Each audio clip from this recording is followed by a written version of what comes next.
मनरेगा अर्थात महात्मा गांधी राष्ट्रीय ग्रामीण रोजगार हमी योजनेचे नाव बदलून व्हीबीजी रामजी करण्याच्या केंद्र सरकारच्या प्रस्तावाविरोधात शेतकरी संघटनांनी तीव्र नाराजी व्यक्त केली आहे।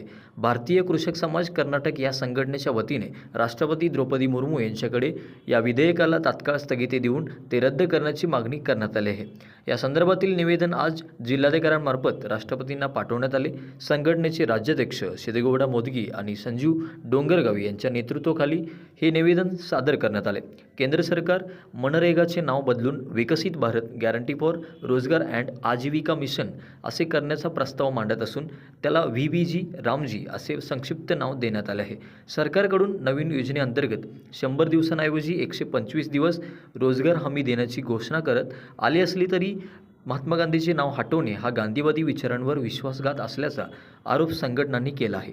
ग्रामीण भागातील गरीब शेतमजूर आणि मध्यमवर्गीय कुटुंबासाठी मनरेगा ही जीवनरेखा ठरली असून नाव बदलाच्या आडून ग्रामीण भारताच्या संकल्पनेत बदल करून औद्योगिकीकरणाला चालना देण्याचा डाव असल्याचा दावा निवेदनात करण्यात आला आहे।